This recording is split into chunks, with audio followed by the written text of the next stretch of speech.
Fala, minha gente, tudo bem?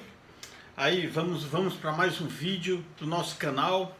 Já vou logo pedindo sua participação para fortalecer nosso canal. Dê o likezinho, se inscreva, compartilhe, comente e nos ajude a fortalecer nosso canal, tá bom?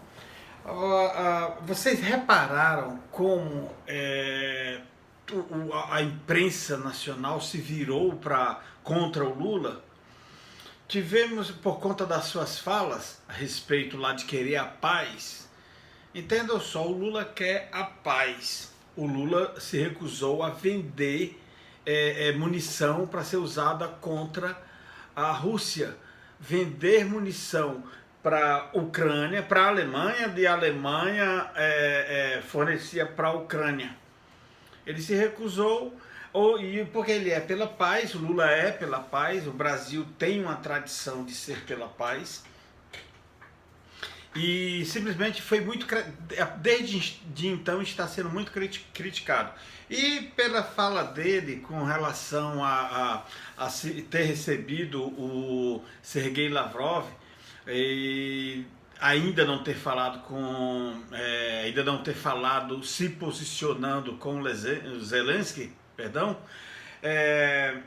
na sua fala ele deixou claro que os dois países têm culpa, que os Estados Unidos e a Europa não têm posicionamento em busca da paz, e sim de armamento, de fornecer armas e munições para Zelensky.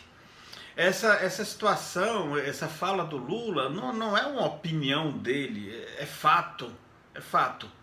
Então, lógico, os Estados Unidos não querem a paz. Os Estados Unidos querem estender esse conflito a uma guerra mundial, a uma terceira guerra mundial.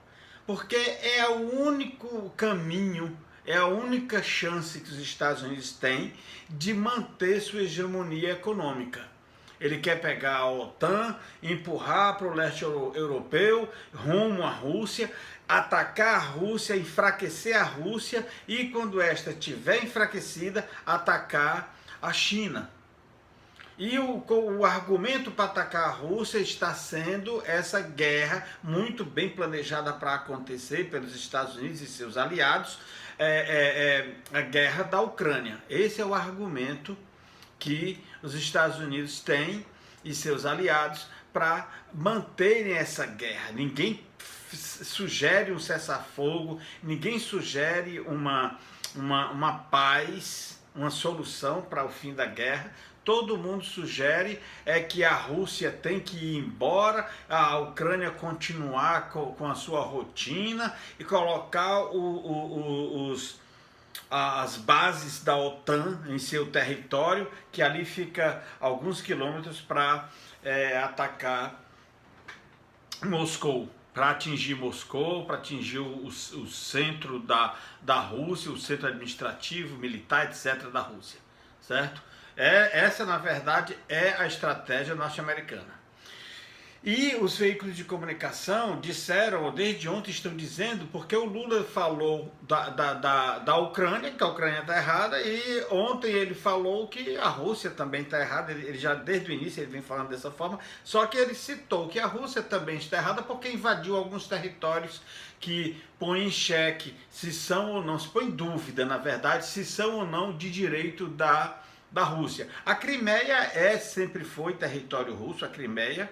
Houve uma reanexação, mas porque houve algumas décadas a entrega desse território. Eu acho que foi Khrushchev, era o presidente da Rússia, da União Soviética na época. Khrushchev resolveu dar a Crimeia para os ucranianos. E agora o Putin resolveu pegar de volta. Não, é nosso e acabou-se. Por quê? Porque é ali que tem a concentração militar no mar, ali naquele mar, que simplesmente, se colocar uma base da OTAN lá, não dá chance para que a Rússia tenha acesso ao acesso pelo mar, escoar por ali ao lado ocidental. Ele só teria pelo Ártico, o mar, Oceano Índico, e dificultaria demais, deixaria a Rússia ilhada, isolada ali. Ali é uma região muito estratégica. E aí a imprensa brasileira vive agora, está comentando direto, tacando críticas e mais críticas em Lula, porque Lula teria cedido. Quando ele se falou a territórios, ele não se referiu a Crimeia, não. Ele falou a região de Donbás, a região ali do leste da Ucrânia, que tem regiões ali que a Rússia resolveu anexar por conta de ter uma população genuinamente russa em território ucraniano que está sendo exterminada, que estava sendo exterminada, né? Esse é um país, e a imprensa brasileira, a grande imprensa, a imprensa tradicional, totalmente voltada para os interesses norte-americanos, dizendo que realmente o Lula mudou de ideia depois de um pronunciamento do governo norte-americano e da comunidade europeia, da União Europeia, certo? Isso é uma coisa que a gente precisa, é um tema que a gente precisa diferenciar.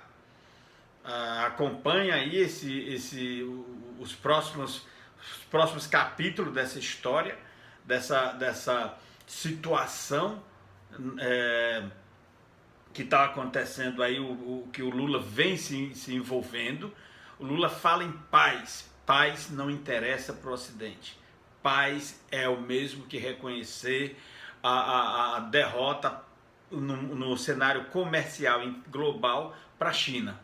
E eles não querem, de jeito nenhum. Os Estados Unidos não aceitam isso. Repetindo aqui as palavras do ex-presidente norte-americano, Donald Trump, se os Estados Unidos, se houver, perdão, ele falou, o Donald Trump, se o dólar deixar de ser a moeda de câmbio internacional, isso equivale à perda de uma guerra mundial. Em outras palavras, o que ele está dizendo é que para não perder o dólar americano como moeda de câmbio internacional, se justifica sim uma terceira guerra mundial. É a mesma coisa com as palavras investidas, certo? E aí eu peço que você pense sobre isso, pesquise sobre isso, não fique ligado só na questão nas informações passadas pela grande mídia. E vamos ver o que acontece daqui para frente. Eu estou torcendo para que Lula tenha sucesso nessa sua campanha de formar um grupo G20 da paz e que de fato essa guerra possa acabar. Porque o caminho natural da humanidade agora é que a China se posicione sim como a maior potência econômica e junto com a Rússia fique sendo a maior potência econômica e militar, e junto com o BRICS mudar a geopolítica atual do planeta, envolvendo cada vez mais outros países que não têm tanta participação nas decisões mundiais, mas que, por outro lado, têm uma importância significativa em suas reservas minerais, em suas regiões estratégicas, em tudo. Por exemplo, a Índia. A Índia, daqui a 5 anos, será o país mais populoso do planeta, superando a China.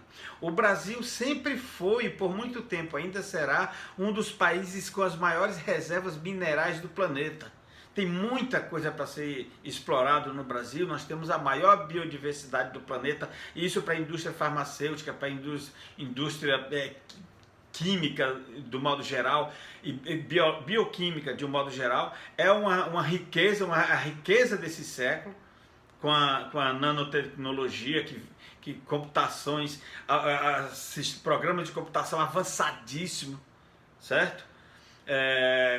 Então tudo isso aponta a humanidade para uma aceleração na ciência, na tecnologia, e esses países não podem continuar apenas sendo fornecedores de matéria-prima para Estados Unidos, Europa e seja lá o que for.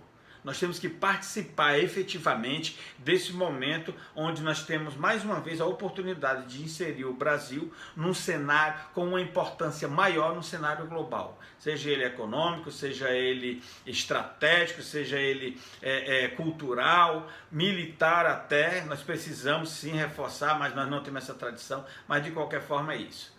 tá bom? O Brasil tem a oportunidade, mais uma vez, de mostrar o seu poder cultural e econômico de uma vez por todas no cenário global. Fico por aqui, mas antes de partir, eu quero de sair do ar, eu quero o seu like, eu peço a sua ajuda para reforçar o nosso canal, para deixar o nosso canalzinho mais forte, para a gente ficar comentando essas coisinhas assim, esses assuntos que a mídia tradicional não coloca em suas pautas de jeito nenhum, tá bom? Até mais, obrigado.